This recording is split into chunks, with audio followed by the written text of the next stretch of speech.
often speaking in these Sunday meetings about these two broad perspectives. Um, and the perspective, of course, that we're most familiar with is we could say, kind of the consensus reality view of humankind, that we live in a world made up of separate phenomena, right? That are in complex interrelationships with one another, including people, places, things, and so on. We could call that the perspective of division. Not that division is bad, but that's just a perspective that again, there's separate phenomena, right? And we more or less take this for granted to be true. And of course, then our search for well-being, our search for happiness, our search for joy, for freedom, for spiritual liberation, if we're talking spirituality, um, tends to take the form of seeing certain pieces of the reality as evidence of what we're looking for, and other pieces of reality, other phenomena, as evidence of what we're searching for being absent, right? Which is, of course, what fuels the human search for whatever it is the human is searching for. Let's say, most sort of primally, a sense of being well, a sense of happiness, fulfillment.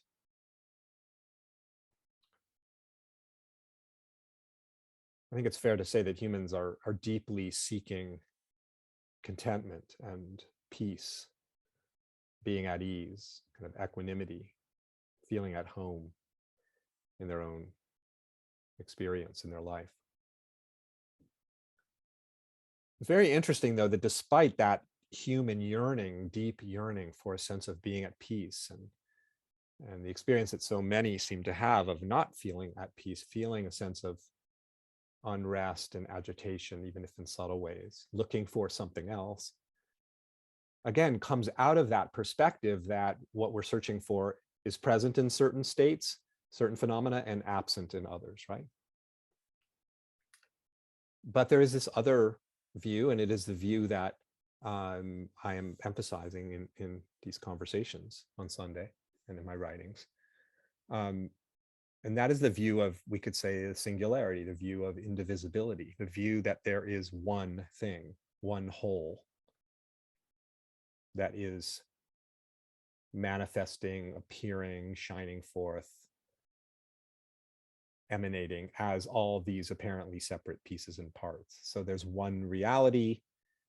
Again, what do we call this one thing? It's not really a thing, but it appears as all seeming things. We could call it reality. We could call it existence. We could call it spirit. We could call it God. We could call it the Tao. We could call it the oneness. We could call it the great perfection. We could call it the mystery. We could call it source, right? The words really aren't that important. Maybe different words to speak about this one indivisible whole may evoke the sense of it more than others for some of us. But the words are, well, the words, of course, fail to capture something that is so vast and inclusive of everything. And that inclusive of everything is really the key, right? So this that is undivided, this perspective that can be known, can be seen, recognized, is it's inclusive of everything. That's its very nature, right? The sea of life, if we want to use that descriptor for this singularity, the sea of life that is all forms of life, appearing as all forms of life, as all waves of phenomena, right? The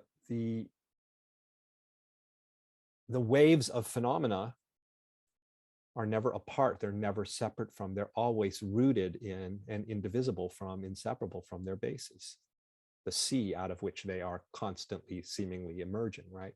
The waves of phenomena.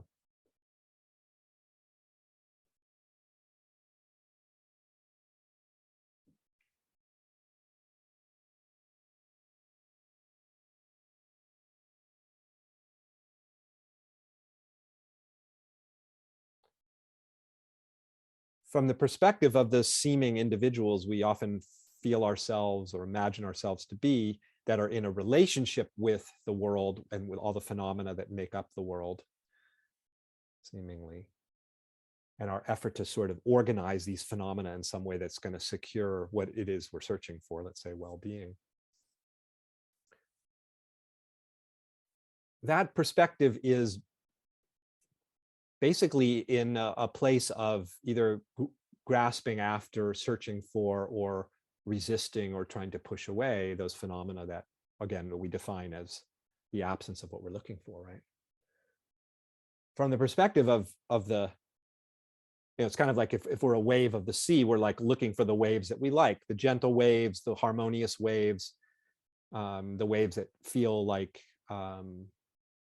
congruent, resonant for us, and then the waves that we don't like, we're trying to get away from those waves, basically. We're trying to make them go away, trying to transform them, right? The waves of phenomena. Now flip to this other perspective, even if just in your imagination for a moment, of the ocean. What is the ocean's relationships with its waves that it's making? I mean, in one way, it has no relationship with the waves. The waves are simply its expression. There's no accepting of the waves. There's no rejecting of the waves. There's no discussion about the waves. There's no wondering about the waves. There's just the emanation of those waves, the springing forth, flowering of the waves of that make up this singular reality.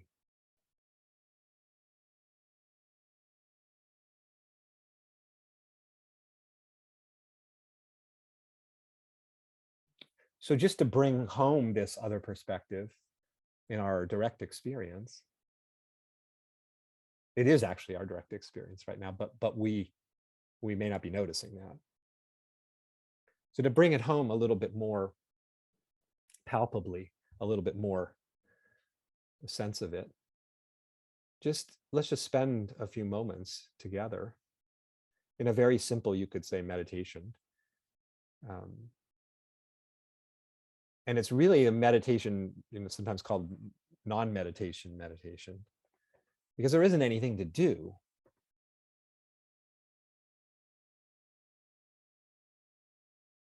I mean, if everything is it, if everything is this vast sea of life, even what we might describe as our not seeing that, not recognizing that, is it as well.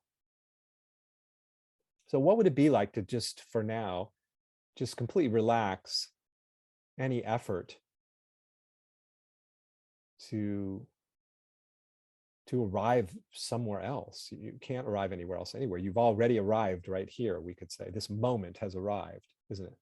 It's just so fast. It's just here. It's just here before we try to do anything to regulate it or control it or manipulate it into some presumably better moment. It's already here, isn't it?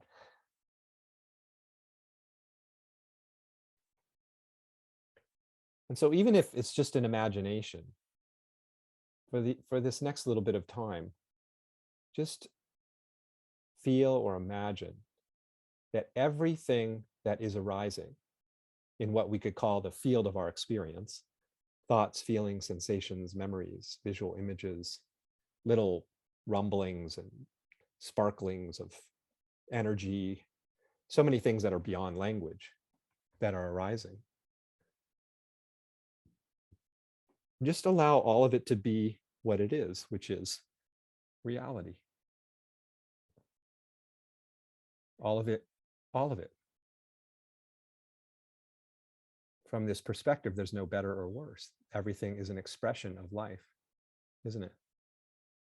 And of course, don't exclude yourself from that, because whatever you imagine yourself to be, the body, the mind, the personality, are all its expression as well. Everything, remember, everything is included. So every little rumbling, every little sound, every sight, every sensation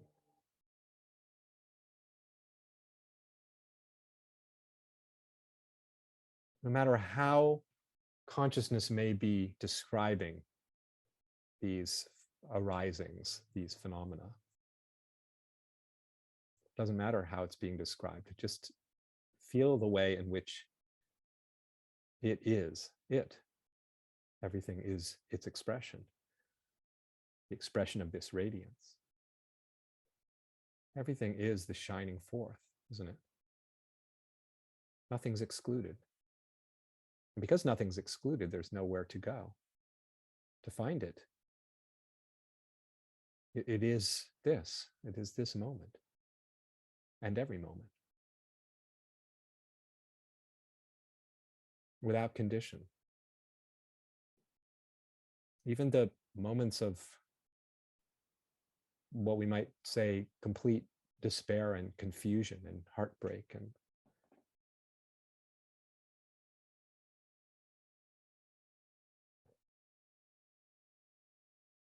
no wave like phenomena ever escapes the sea, the ground of its being.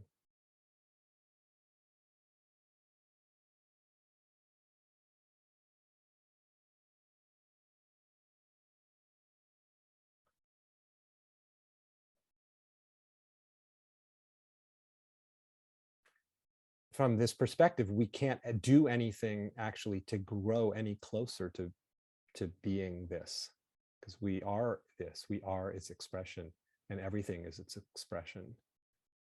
It's a seamless, inclusive, boundless, borderless continuum. Again, whatever we might call it, life, existence, reality, God, they're just words that can't capture the mysterious, vast, inconceivable nature of it. And yet it shows up as all this seemingly conceivable, nameable, describable stuff, doesn't it? That's part of its mysterious dance. All of our knowledge is it.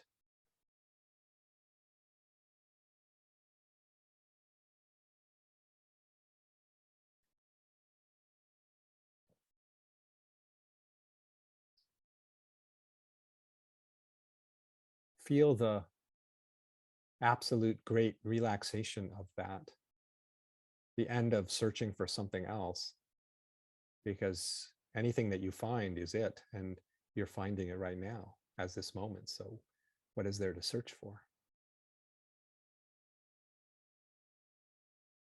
This is the great peace that we're searching for, is right here as each instant. The non-resistance to what's here, the non-negotiation with what's here.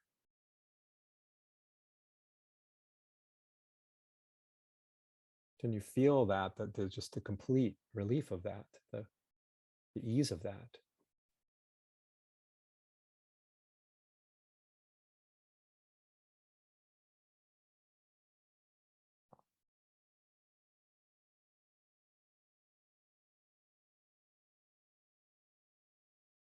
I mean, life itself, as I said, the sea itself is, we could say, radically at ease with all of its expressions because they are it. So they're not in a negotiation with them. They're not, it's not about accepting the waves. It's just seeing that the waves are you. All of the waves are you. They're just your expression. They're already, you're in that sense, you're already at peace with everything as this vast, indivisible life.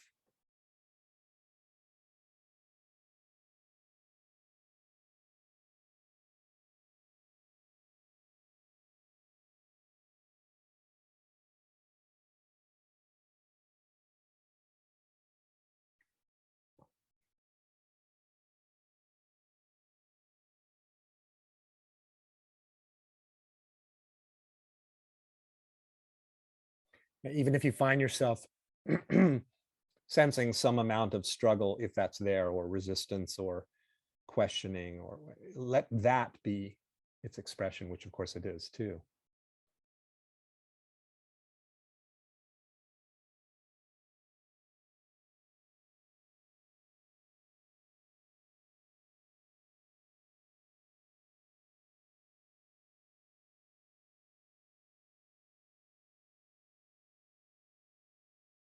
It's a funny thing that maybe doesn't feel so funny sometimes, but that our resistance to what is actually a resistance to something that isn't here any longer, which is really curious. It's already gone. So what are we in resistance to? It's a fantasy. That's how much this is liberating itself.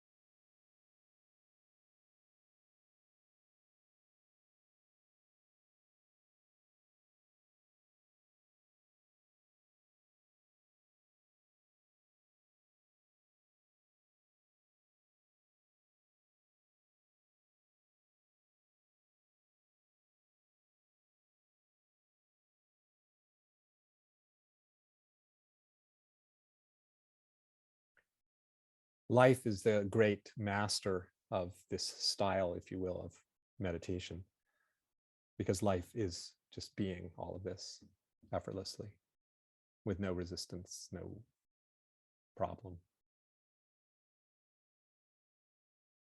Total equanimity. The very nature of life itself is complete equanimity. Life is just being itself, and all of its expressions are just being themselves.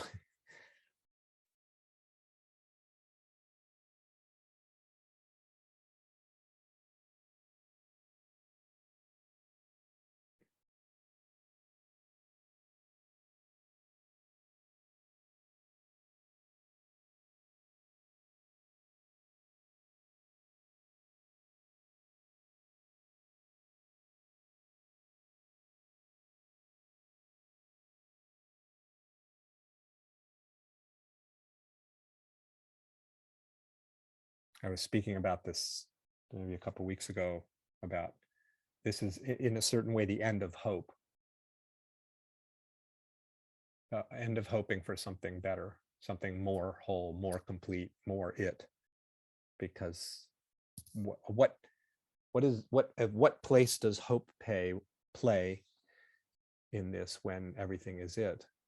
I mean, hope may still arise, a hope for better health or a job that we love more, a relationship that we long for. So hope, the experience of hope, is of course also one of its expressions. So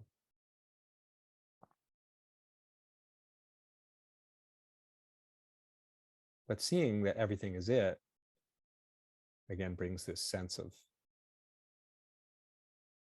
well, we're already home, we're already full of this. I mean, unthinkably full. The power of this, the ever-present presence of this, the boundlessness of this,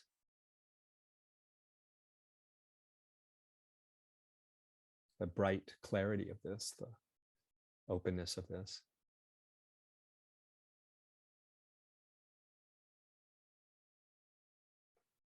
And the ease of this being that is the being of everything.